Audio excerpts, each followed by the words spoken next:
So I'm trying something new. I want to see if I can redirect the live viewers from my main channel to the live stream. See if I can get more views. Oh my god, $100 already. Thank you, Nut. Is this the first time you donate? That's a lot of cash. I appreciate it. Yeah, I mean, no, seriously, it really bothers me because if you watch the main video that I made on my primary channel, I talk about the situation in San Francisco where all the stores are now having locks, and you need to actually get like a store employee in order to open the fridge so you can take the ice cream. It's just like really bizarre. So the problem is like we get this mentality coming from the West that, and I believe like they have actually said it out loud. Human life is more important than property, and you know, like there is some truth to it. Like if you're on a sinking boat and you have to decide, you know, do we throw away the cargo and save the mariner's life? I mean, it's not even a question of morality. It's like, of course, throw away the cargo. If you're in the middle of a natural disaster, like there's a fire, and you know there's a woman crying at the window, but like next to her is your Gundam set, right? Like it is expected by society that you would rescue the woman because yes, like human life is more important than property, but they don't apply this to criminals. I mean, the United States was formed on the concept. It's like, okay, well, someone gets on your property, at least in most states. You have the right to defend yourself or to shoot that person. Why are they on your property? Right? Like, or horse thieves. Like, look how horse thieves used to be punished in the past. I genuinely, like, you know, like, what is the point in living if you don't have property? Like the whole reason why people have property is for A, shelter, and B, to feed themselves. Right? Like, if you have a personal business, you operate it so that you can live. An attack on your business is an attack on your life. You get like this leftist mentality, which is like, no, actually, it's okay if people steal. Landlords are the real criminals, right? So like law-abiding citizens, landlords are the problem. They're the most evil. Someone that goes and loots and plunders a store, well, he's a progressive individual misunderstood by society, and this is why it really annoyed me, because I heard like this thing on Romanian Facebook, and I'm like, what the fuck is wrong with you people? It's like, do you want someone to steal from you? No, you don't. So then shut the fuck up. I'm not concerned. You know, like this whole thing, it's like, oh, well, this person is a victim of society. Society has failed this person. Okay, in this moment, this person wants to steal from me. Do I care about the excuses? No. I want to be safe. Okay? I have done nothing to hurt that person. I am not responsible for his condition. I did not encourage him to behave in this way. Why is he targeting me for? So anyway, I was told anime waifu would be here. You are lied to. Gundam comes first? No. Don't play with your kids, but only play, but only me play with your kids. Yeah, we're going to read that as well. It's like the New York Times is like posting some of the most bizarre things, and I was wondering, it's like, okay, but like, where's the wholesome articles? You know, like what is it with this shit? Look at it, right? It's like, don't play with your kids. I have 3 kids under 10. Who don't expect or even want to play with me. Yeah, but like that seems like your personal opinion, right? This is written by Eden Lepuki. Well, Eden Lepuki, you know, like your family matter is your own. Like, why are you encouraging other people to live like you? I do not agree with the fact that you should not play with your kids. If you don't want to play with your kids, why didn't you have them in the first place? What, did mommy and daddy not play with you? Do you think it's abnormal? And it's like, you're bragging to other people. It's like, well, my kids don't want to play with me either. It's like, well, that seems to be like a you problem. Wholesome gets less clicks than rage baiting. That is unfortunate truth. That is an unfortunate truth. What can I say? There's many modern parents that see their kids as accessories. Holy shit, especially like Hollywood actresses. Like, Hollywood actresses are probably the worst.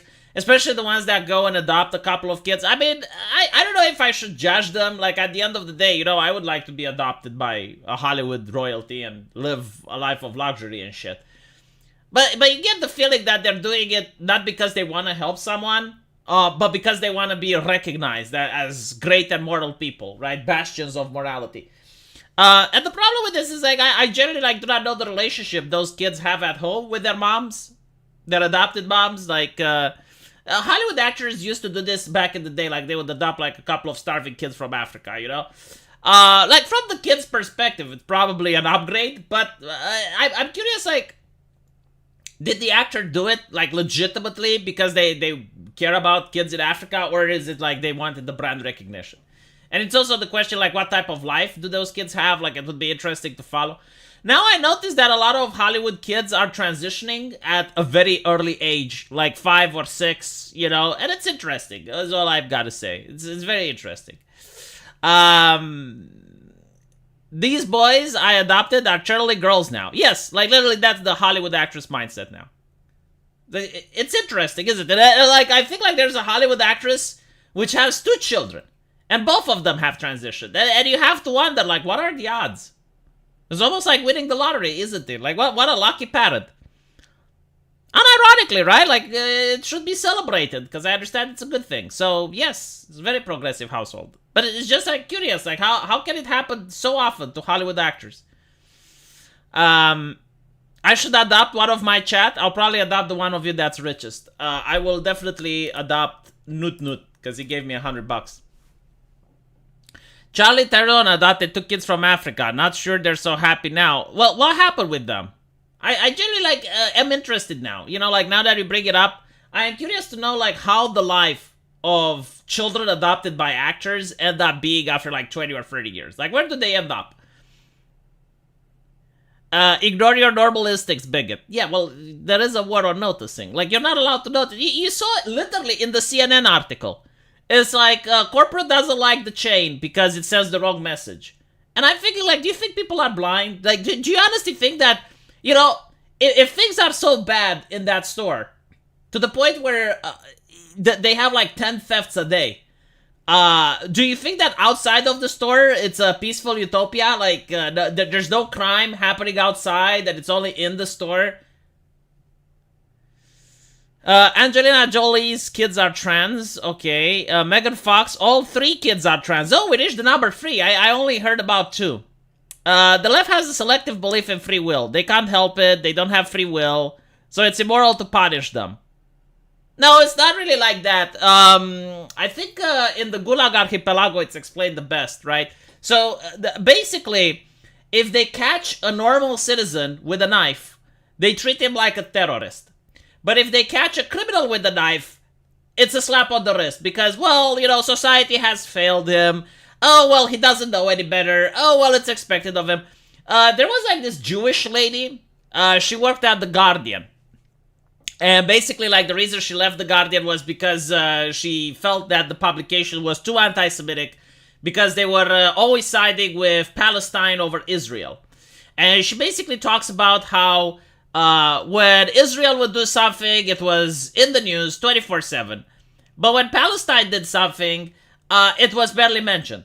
So, you know, like, at one point she asked the colleagues, it's like, well, why are you like this? Like, why do you, you know, like when a Palestinian terrorist murders civilians, like, why do you barely cover it?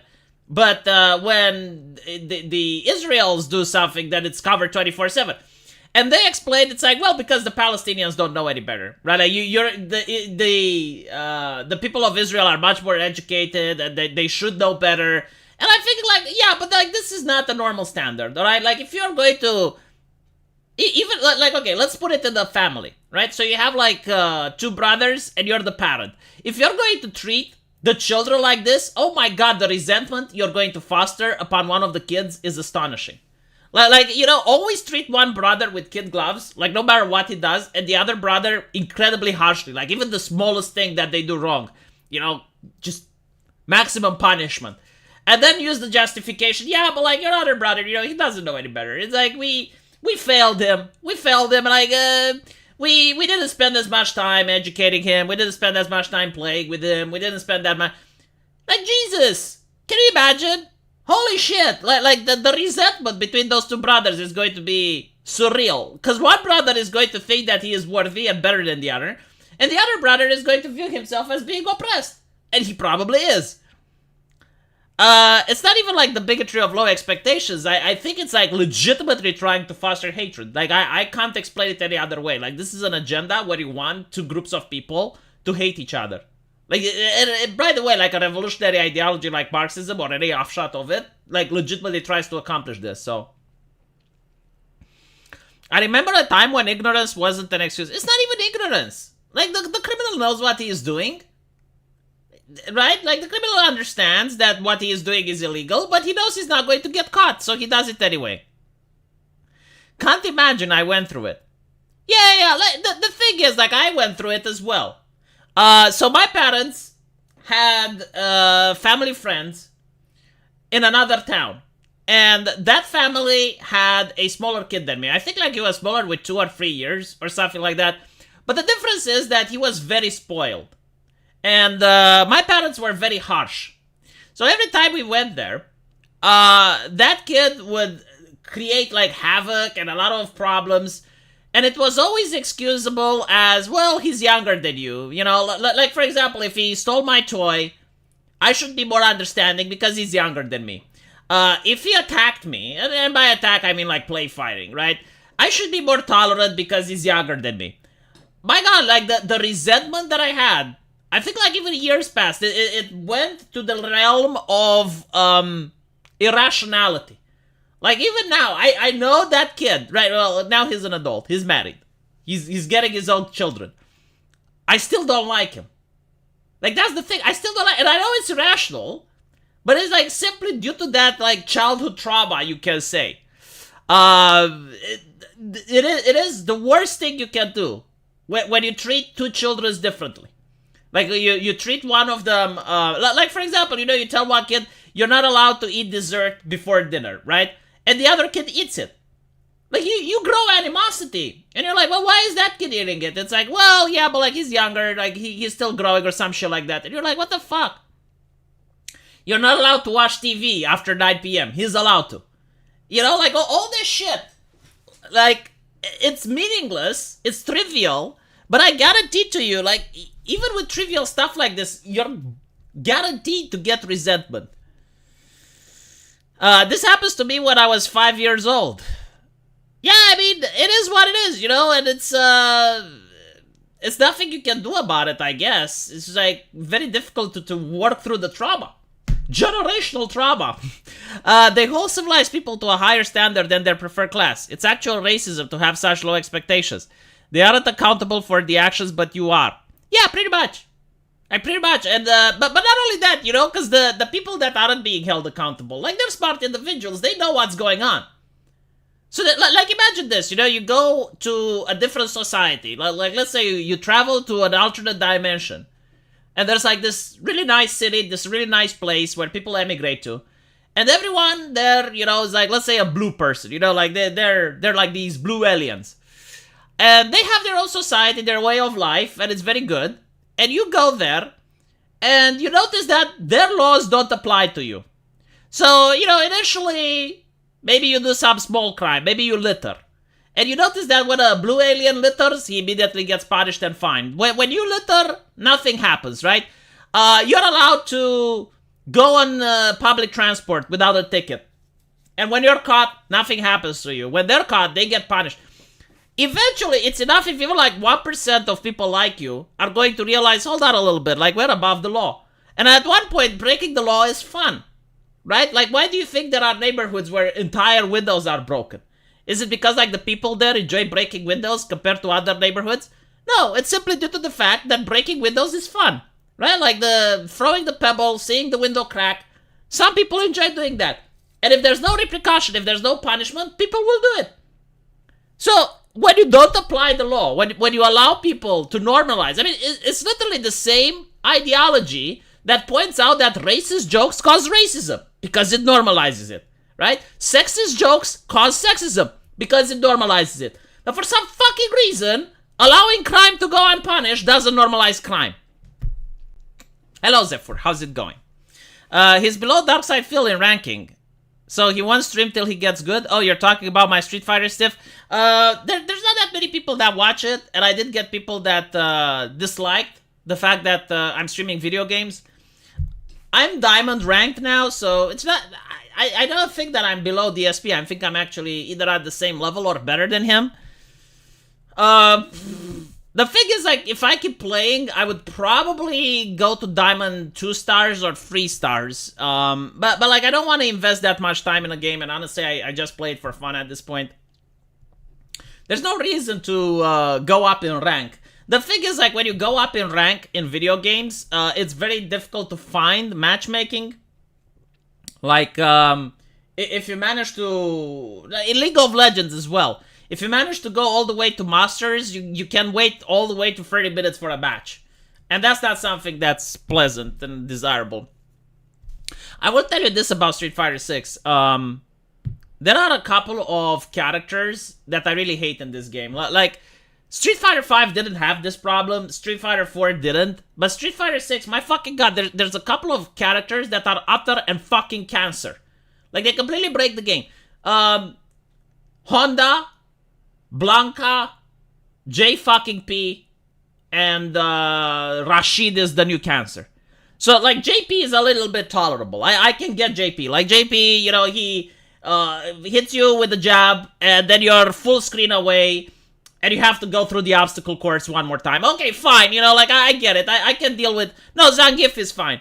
I can deal with that. However, my fucking god, Honda. I understand that the headbutt is safe on block, okay? I get that. I get that, okay, you can punish it with the perfect parry and then you get a little damage. Alright. He's got a lot of health. Why the fuck does he have armor on the fucking headbutt? Why did they give armor on the headbutt and it's an anti-air? What the fuck were they thinking? What is the purpose? Same with Blanca. Like, I see these characters, I instantly get nauseated. I feel like puking. And the closer you get to Diamond, the more you see of them. And they're so bad, because, like, they got carried by the character. They're not good. Very rarely do you find a good Honda. And when you find a good Honda, you wish you wouldn't. I don't know why they made it. And Rashid, holy shit. Rashid, oh my fucking god. Whatever. You should do a stream with Camelot.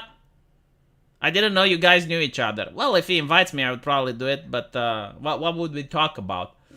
Might do a stream with the TFM. The monkey that flings. Might do it. My hair gets messy on its own. Yeah, it is true. It's just that it's really hot. If I open the window, the neighbors complain because of the noise, or the noise from outside get in. If I open the door, then there's an echo. If I put a fan in here, then there's noise, so I just have to deal with it. And it's hot as fuck. Yeah, on Twitter recommended that Rashid Twister. Oh my fucking god, did you see the Rashid Twister? Holy shit. I don't want to talk about just Street Fighter, because, like, there's a lot of people that don't get the references, like, probably, but, it's just, like, you know, the game is really great when you play against a normal character, but when you play against the ones that I mentioned, cancerous as fuck. TFM will not let me speak. Why not? I don't even know if I would have that many points of contentions with the man. Like what? Like he's going to say the economy is shit, and I will be like, no, I disagree. He's going to say, yeah, inflation is bad, and I will be like, oh my god, really? Oh no, I don't think. I think the Bidenomics is really great. TFM is going to absolutely blackpill you on women. No, he won't, because, like, what's happening in the United States isn't happening in Romania. Like I completely understand, you know, like, if the legislation was the same in Eastern Europe, as well as the culture. I mean, holy shit. Like imagine this way, right? Imagine if the roles are reversed, and, when you're on a dating app, women just throw themselves at you. Like, every woman that you swing right is a match, okay? So now, you can get, like, the most beautiful women you want. You just swipe right, and it's a match. So now you're going to be like, okay, but I only need to pick one, right? Like, I can't be with everyone. So you pick one, and now you're like, well, beauty is already accounted. Let's go for wealth, right? So you're going to pick, like, the hot millionaire waifu. And then you find out that if you divorce her for any reason, like, it doesn't even have, like, you can cheat on her and still divorce her. Or you can get bored of the relationship and divorce her. Then you take half her shit, and she has to pay alimony for you, and you can take the kid away, and she also has to pay child support. Like, imagine that scenario. Imagine that alternative reality. How many men wouldn't divorce just because it's profitable? Like, it's probably the only contract on earth where if you don't pay, you end up in prison. Like what I'm talking about is if you don't pay for alimony or child support, you can end up in prison. Like, from what I understand, it's only if you don't pay taxes. Like, only if you don't pay the IRS that happens. Normally, if you have a debt that you can't pay, like, they will sell your house, they will sell your assets, but eventually you're allowed to exist. Yeah, like, I don't blame women in America at all. Like, if this is the way, if this is the meta, people just play the meta. Like, you get people incentivized to behave in a manner because it's profitable. So, I'm not shocked. If I was an American, I would probably not want to get married either. Like, I told this to my wife. Like, because she asked, it's like, why are marriage laws in the West? And I was like, okay, well, this is the legislation. And she's like, oh, shit. Like, if I was in America, I would have let my son marry. And I'm like, oh, really? Like, okay. I think you and TFM would be on the same page on marriage. Probably. But like, again, like, I live in Eastern Europe. Different culture, different mentality, different legislation. It's not a fair comparison, right? Like, it's like comparing, you know, how the family unit is in China and how the family unit is in America. I mean, it's different systems. Obviously, it's going to be different. Like comparing a tribal village in Africa with California. I mean, night and day difference, right?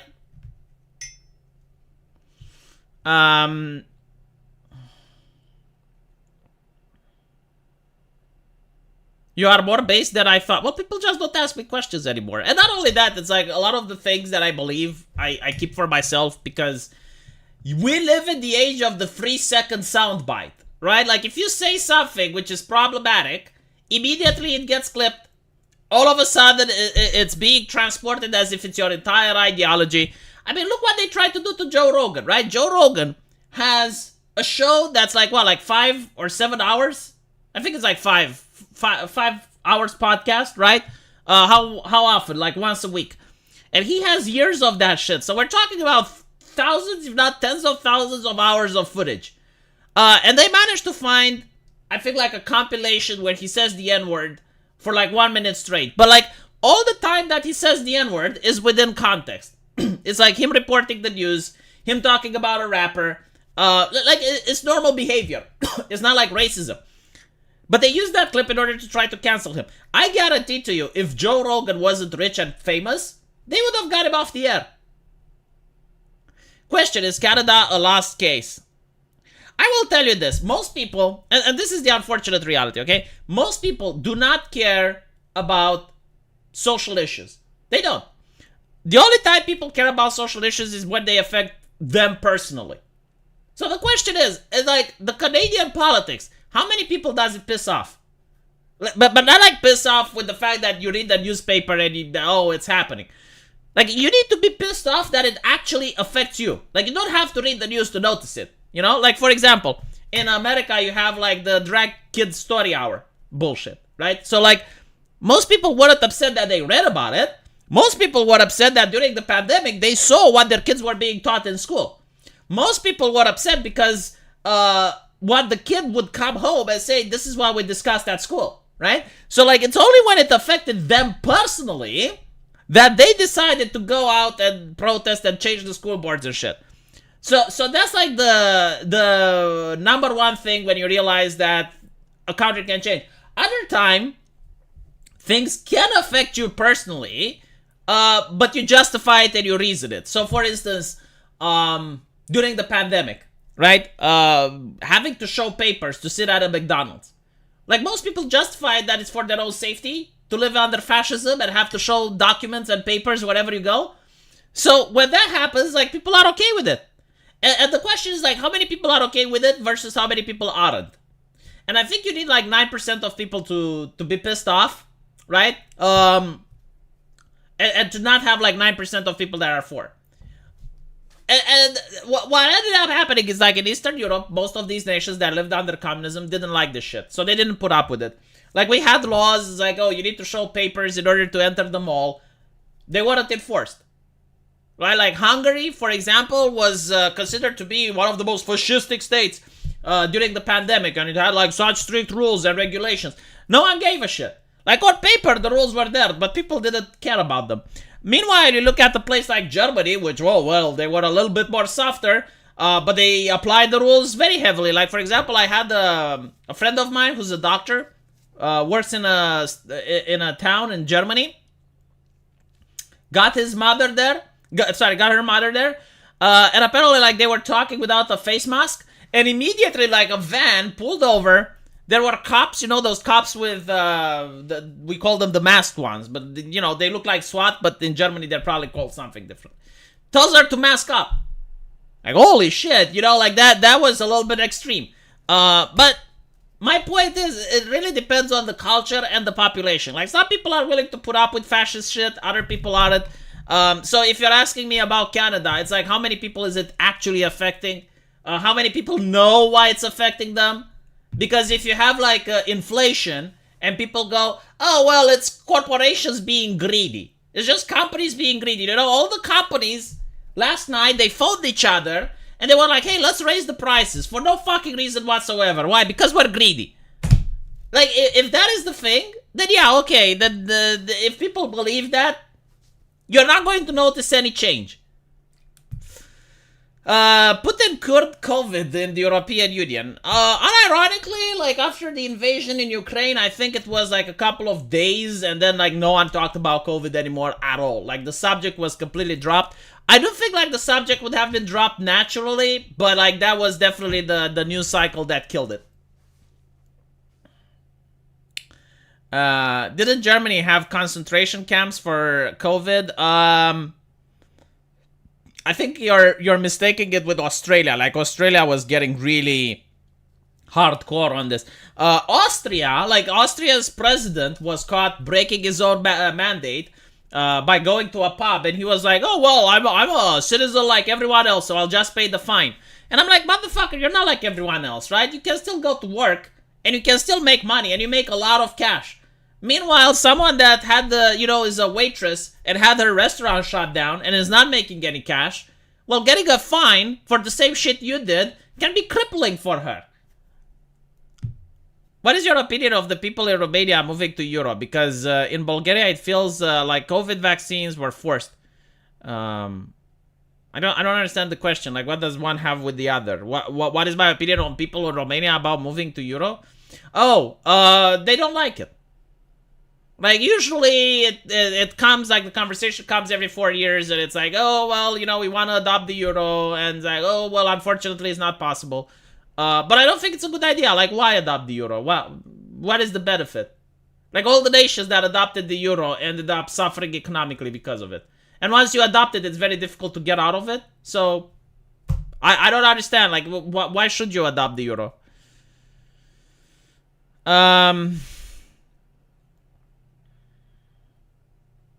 Australia was still in giga cringe. The thing with Australia, and this is like when it actually went to dictatorial things, is like they wouldn't allow the representatives of the people in the House of Legislative without getting a vaccine. So get this, right? Like, if I'm a vaccinated person and I vote for someone that didn't get vaccinated, they couldn't represent me. Because, and they voted in their absence. And the thing is, like, okay, so why couldn't you use Skype to vote then? Why couldn't you use Zoom or some other shit, right? Like, clear fascistic leanings. They gave, I think, like, the prime minister, they gave it, like, so many powers during the pandemic, it was surreal. Germany as well. We used to joke about Germany electing the health Führer. Because he had, like, literally more powers than Hitler had when he came to office. It's just like...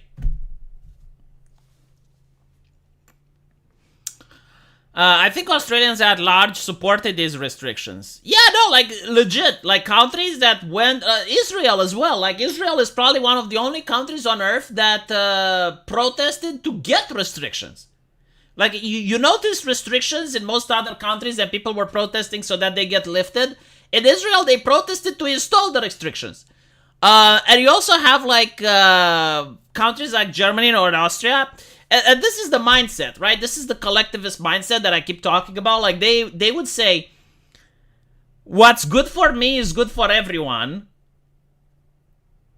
My neighbor doesn't do what I do because he is stupid, so I need to use the stick in order to persuade him to behave like I do. It's kind of that mentality. And you notice that mentality in Germany, you notice it in Austria. It's usually like collectivist nations. It's like, what's good for me is good for everyone. Right? And if someone disagrees with me, then they need to be persuaded by force.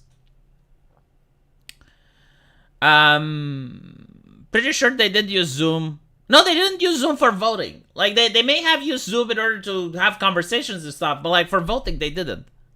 I know because I followed it. Right. Let's look at the don't play with your kids bullshit. So, I don't know what this article is about, but, like, only from the title. It's like, don't play with your kids. Like, why? My older son recently made a vending machine out of a cardboard box, and my daughter created clothing for her. Barbies out of paper and tape. Do people still play with Barbies, though? Like, don't you have smartphones and shit? I'm really surprised, you know, like, to me, because when I went to pediatrics, part of my university training, you know, a lot of people went with balloons and candy and stuff, and meanwhile, all the kids had iPhones. My baby went through the whole closet describing the shoes in a babble that was only 1/8 English. All three participate in a steampunk-inspired world of their own creation called Gearton, for which they build castles, a clock tower, out of picture books. When their games are going well, the kids are murmuring and saying to one another, pretend, what if we, the queen must be assassinated. There's also a lot of screaming. Meanwhile, I'm doing the crossword. I think this is a fake story. I think this is a fake fucking story, chat. I do not believe it for a second. Who the fuck does crosswords? Why are kids at the age of 3 playing steampunk universe? Like, are they the most creative kids on earth? Like, steampunk? I didn't even know what the fuck steampunk was when I was 5. And then it's like, they're playing with Barbies and shit? Like, don't they have computers? I have 3 kids under 10. And they play steampunk universe. Fuck off. Or even want to, so the kids don't expect or even want to play with me. It took some practice, but over time we've all learned we're better off doing our own thing. The kids without stodgy parental interference, and my husband and I unhooked from the assumption that we have to play to be present. Hold on a little bit. When the fuck is this? Oh, this is in 2021? I think I read it before, but that's a you problem. Like, if children don't want to spend time playing with you, that's a fucking you problem. And not to mention, you know what's bad about it? Usually boys have a different way of expressing themselves than men, right? Than women. Like, women like to talk a lot and talk about their feelings and shit. Boys are a little bit more secluded. That doesn't mean it's pathological or not normal. It's just like, if you want to have a conversation with a boy, what you need to do is, like, you look at the old American movies, which actually understood masculinity, and you have, like, the father going out and playing baseball with the kid.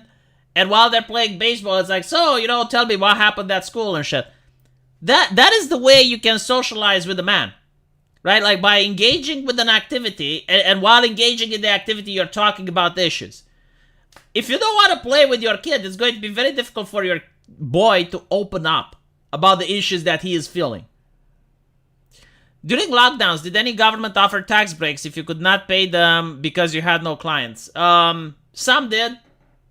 But, like, most of the time, they would just flat out give you a sum of money, which caused inflation. King of the Hill style, let's fix the truck. Yeah, literally. Yeah, boys socialize by doing things together, yes. And I don't need a fucking scientist to tell me this because I was a boy one day. And I knew exactly, like, what would get me to open up.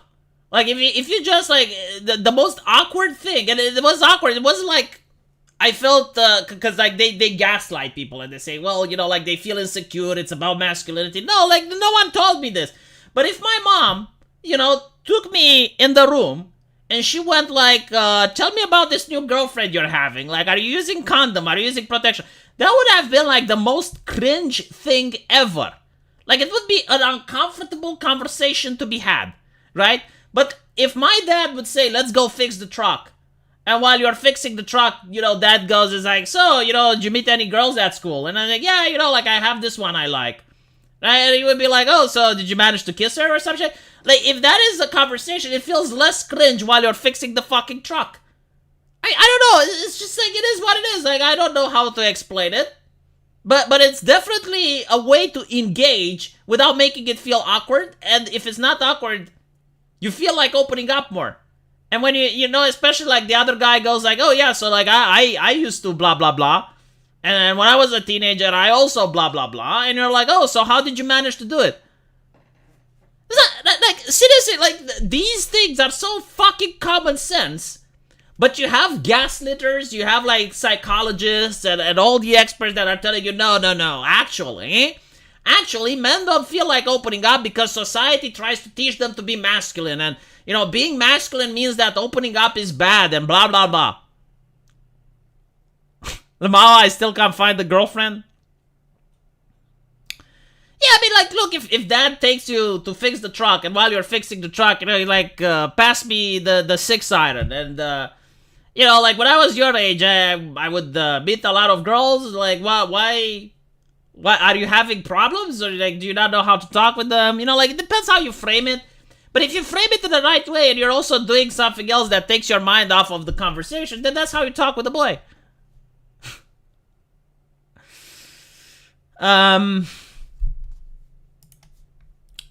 So yeah, like if you're not interacting with your kids, if you don't play with your kids, how are you going to have these conversations? I mean, you can probably have these conversations with a woman. I don't know how to have a conversation if I have the daughter, like how you talk with her about this shit without being cringe. But with a guy, I would definitely be able to.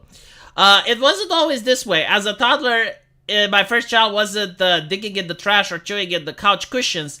He was rampaging through the house with an imaginary weapon.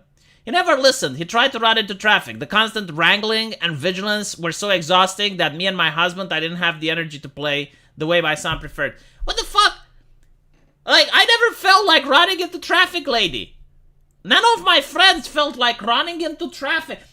If your kid is running into traffic, you're parenting wrong. I don't know what you're doing, but I'm pretty sure if I were to get like the video footage of 1 week of parenting that you did, I would be able to accurately assess the problem. I have not met any friend that liked to run into traffic.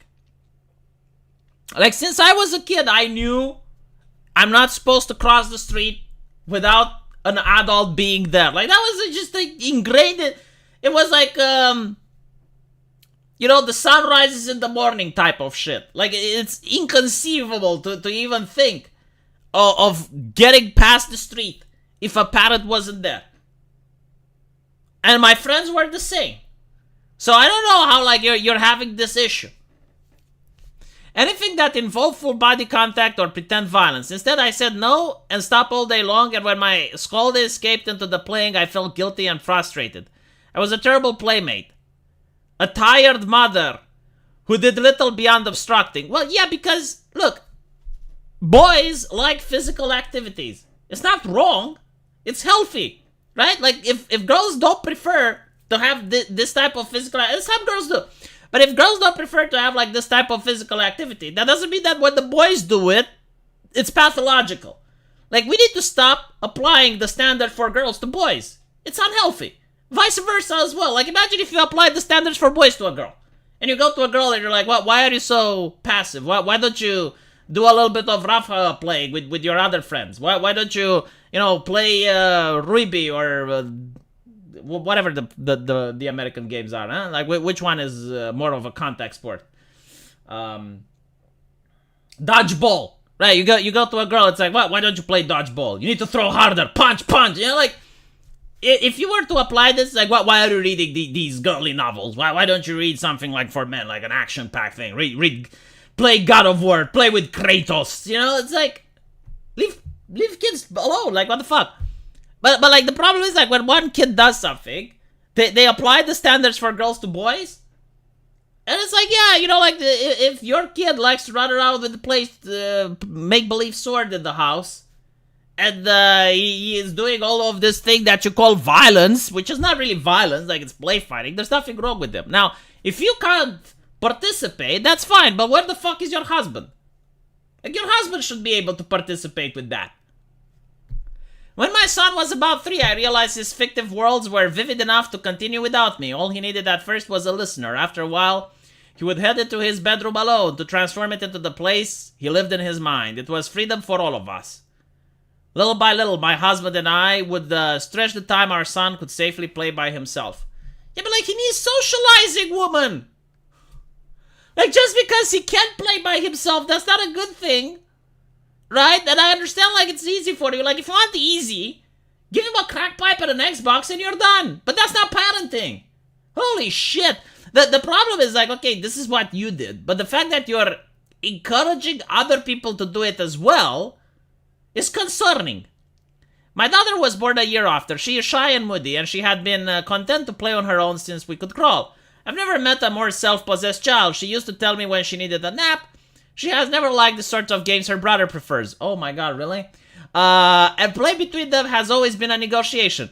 The games they created combine his love of fantasy and drama with her need for realism. When they set up their pretend yacht farm with pillows and stuffed animals, she enjoys an imagined sunset while her brother worries about the predators. Yeah, because it's normal. They're different genders, it's fine.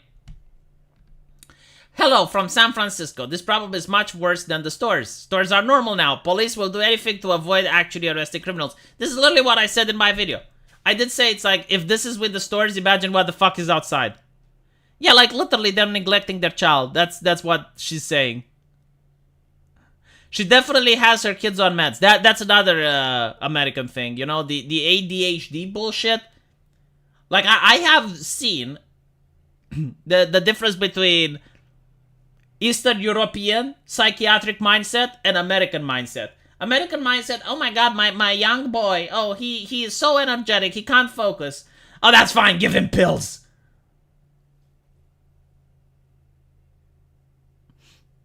You know, like, is that normal? Is that normal? Like, when I was a kid, I was energetic and couldn't fucking focus. But you know what? I grew up. I didn't need pills. God. Like I guess, like, the thing that I was when I was a kid is, like, my mom saying, yeah, don't give him anything that's sugary after 5 p.m. Like, don't give him any sugary drinks. Don't give him any snacks after 5 p.m. Because he gets a little energetic. That was the treatment. Alright? That was what my mom said. 1,800 pounds a month in Scotland if you put your kid on ADHD medication. I am curious, though. Like, I am legit curious if there is a kid that's a boy and is energetic and can be considered not to be required to be on ADHD medication. Because that's the thing, you know, like, you look at the psychology nowadays, and I said this when I was at med school. Like, from the American perspective, is there, and I asked this to my teacher, is there a single person that would go to a psychiatrist and not be diagnosed with something? And my teacher said no. And I'm like, well, isn't that a problem? Because, like, you can go get a physical exam, right?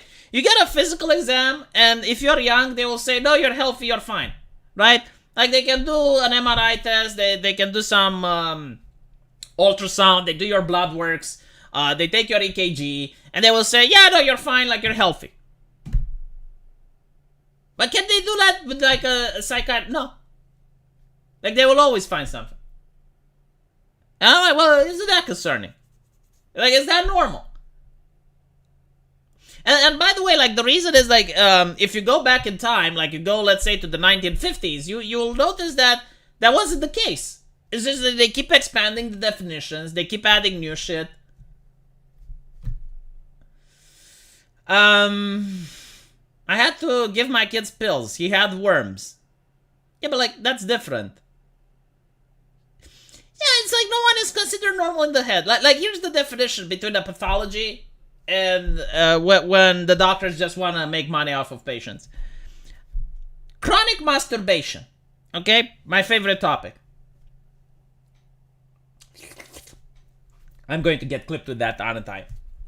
every single teenager masturbates. Okay, like teenagers probably masturbate a lot more than grown adults. Like they are world champions at masturbation. When does it become a pathology? Can anyone in the chat tell me? I'm genuinely curious, like legit. When is it that you should be worried? Like let's say you have a teenager, all right, 14 years old. When should you be worried and take him to the doctor? Like you find him, you know, with crusty socks in his bedroom. He's got like all these magazines. Maybe he's got like some furry paraphernalia or something. Is it to be taken to the doctor, or is it normal behavior? Legit question. I'm not making fun. The joke's over. Right. So like people here at least know. It's when it interferes with normal day-to-day functions. When they do nothing else all day. Yes. Right? So like if for example, they get like friction burns on their penis. Or you find out that he did it in public. Or, you know, he's doing it so often that he can't do his homework. That's when it's chronic. And that is when he needs to... Do you know what the treatment should be? It's not medication. The treatment should be counseling. But anyway, right, so what ends up happening, though, is that usually mothers, they notice that their sons are doing this. Like, the mother never had experience with this shit, right? Because, like, she never masturbated at that level when she was 14. She sees the furry paraphernalia, freaks out, takes him to the doctor, gives him pills, and it's like, well... You're basically treating normality. Like, every single teenager wanks. It's...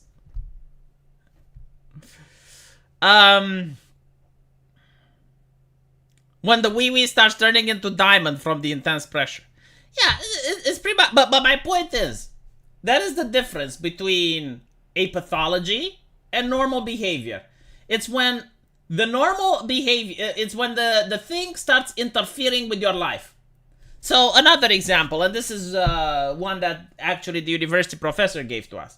Hallucinations. So, hallucinations can be auditory or visibly. Visibly can be when you see something that isn't there. Auditory can be when you hear something that wasn't there.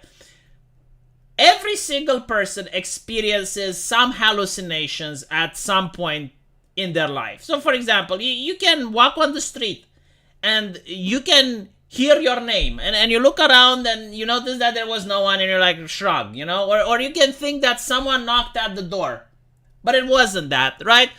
And usually this happens for a normal person maybe once a year, probably less. This is not need for concern. But if the hallucinations would happen so often, so frequent, that it interferes with your day-to-day life, well, then you're a schizophrenic and you do need help. Right? So that is the difference between like a mental illness, a pathology, versus like something that doesn't need to be treated. Hey V, you mentioned in one of your previous videos that Stargate is one of your favorite shows. How much money do I have to give you in order to talk about it? You don't have to give me... Like look, if you want to donate money to me because you like my content, that's fine. But like, don't do this. You know, I can talk about stuff without you paying me. It's fine. It's free. Like, if you want to throw some money, because, you know, it doesn't hurt me to say, oh, give me $100 and I'll talk about it, but I can talk about it for free. So, what do you want me to talk about Stargate? Like, the reason that I liked it, is because the military actually got involved with the production. So, they would actually tell the filming crew how the military would react to some situations. Like, there is, for example, there was an episode where they wanted to invade where they wanted to get in a planet that had the gate being defended by the enemy. And initially, the crewmen, they went like, okay, well, why don't we send the soldiers through the gate? And the military said like, no, we wouldn't send soldiers to the gate. It's like, what would you do? Like, we would just fire rockets through the gate. So they literally like launch a drone, which gave them telemetry over the area. And then they fired the rockets through the gate and right into the enemy emplacements. So, like, that's one of the cool aspects, right? Like, they use military technology and military know-how and actual science in order to fix some of the problems that the script was throwing at them. Then the acting, amazing. Like all of the actors are really great. You can tell that Teal'c is actually an alien, and he's not just like some black guy. Like that is another thing. If they were to make Stargate now, Teal'c would act like he's, just some American from the Bronx. But the way Teal'c behaves in that show, it's actually the same way you would expect like someone that's from a different culture or from a different planet to behave. The humor is very well done. Like they're making humor that's not like the Marvel type of humor, but like usually maybe like someone says something sarcastic or it's done in such a nice way that it doesn't like break immersion from the seriousness of the action. I mean, I could go on and on about like, the female character, right? So, Amanda Tapping. Like, she doesn't play the role of the strong woman that can beat up four men. I mean, she's a scientist. Like, she will come up with a solution for a scientific problem. She's a good shot. But she's not good in hand-to-hand combat to the point where, like, she will take, like, 5 Jaffas or something like that. Right? So, it doesn't break immersion. Like, she is a strong woman, but not that strong. So, it's kind of really interesting. I like it. Who is your favorite character in SG-1? Well, Teal'c. Definitely I like Teal'c. I liked Rodney McKay. But in SG-1, it's Teal'c. Yeah, and my second favorite was the Colonel Jackson. The thing is, like, it's actually really difficult to pick a favorite because they're all so fucking good. Like all of the acting and all of the cast members did their job so good to the point where you can't say, oh, well, like, this guy is someone that I don't like.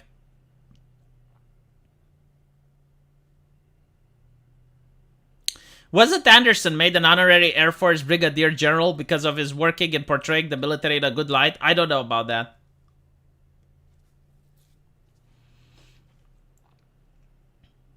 But yeah, no, like, they got, like, really good banter between each other. Like, you can tell that they're friends.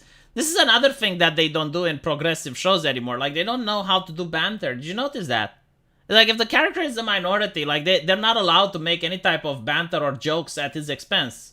But in reality, like, friends do that all the fucking time. So yeah, I fully recommend Stargate. I think it's one of the best TV shows out there. Obviously, it could have been improved if the stakes were a little bit higher, because, like, no one ever dies. I mean, they do die sometimes, but, you gotta watch the seasons to notice. No one ever dies. The good guys always win. So it kind of, I guess it's like the 90s way of doing TV shows.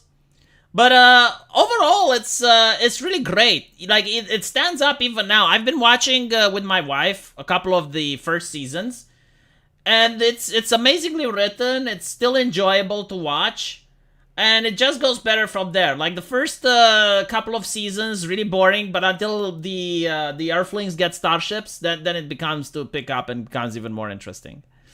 American Outlier is here just as I was about to leave.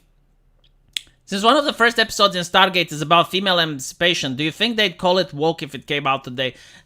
Probably, yeah, they would. And I will tell you why. It's because the message is so stuffed down people's throats through all mediums that it's just obnoxious at this point. Like, too much of a good thing. It's kind of like, if you just ate a very sweet and delicious cake, and then you're offered more sweets, you probably wouldn't want that bite, Let me put it like this. Okay, let's say you have food. You eat it differently when you're starving than when you're full, right? Even though, like, let's say you just had a very, very rich meal, and then someone gives you a hot dog. You don't want it. You're like, get away from it, because you're full. You have no more interest in it. Alternatively, if you're starving and someone gives you the same hot dog, you're going to eat it, right? So, like, this is why I think, like, if they would have done that scene where Amanda Taping would have been chastised for being a woman, it would feel cringe. And it would feel cringe today also due to the fact that there are already women in the military, Like, we're already past that, right? So, like, that scene, which at the time made sense, because there weren't that many women in the Air Force, people would be bewildered. It's like, oh, there's a woman with us at the table. Why is she doing here? That wouldn't make sense today. It would be cringe. It's like, well, there's already women in the military. They have diversity quotas and shit. Like, why are they so surprised over seeing a female character? But I will tell you this, while that particular scene would have been cringe today, the character herself wouldn't be called woke.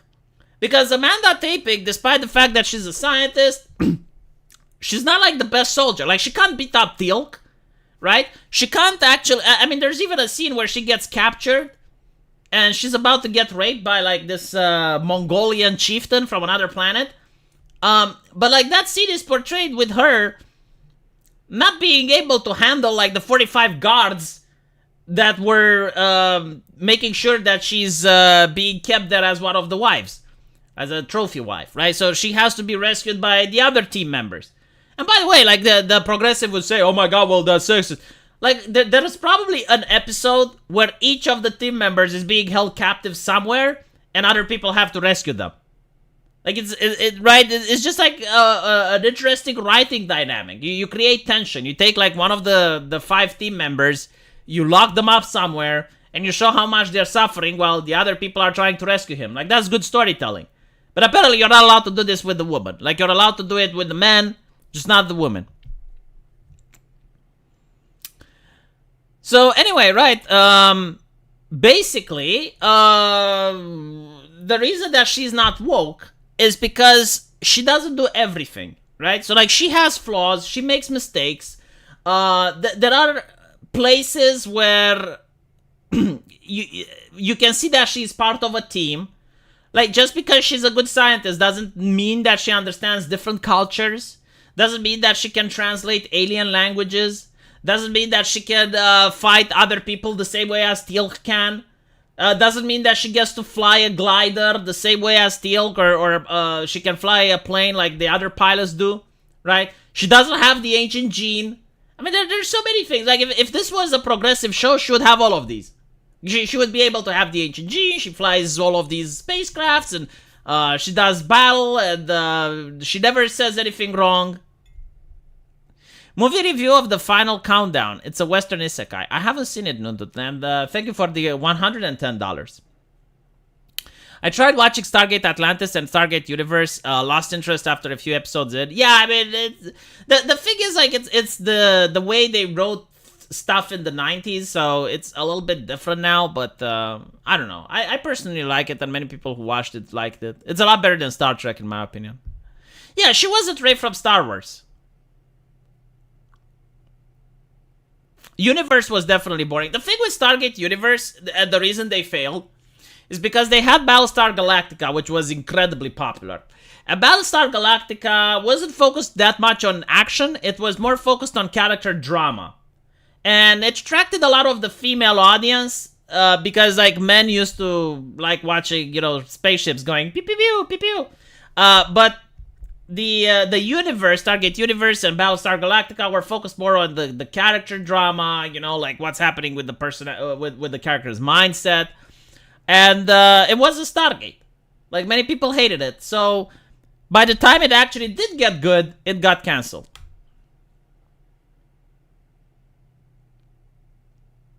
V, I wrote you a story in the comments of your new San Francisco video. No one else should read it, only you. But, like, motherfucker, if you put a story in the comment section, it's public. Everyone can read it now. Why don't you DM me on Twitter if you want only me to read it? Battlestar Galactica had female viewers quite a bit, actually.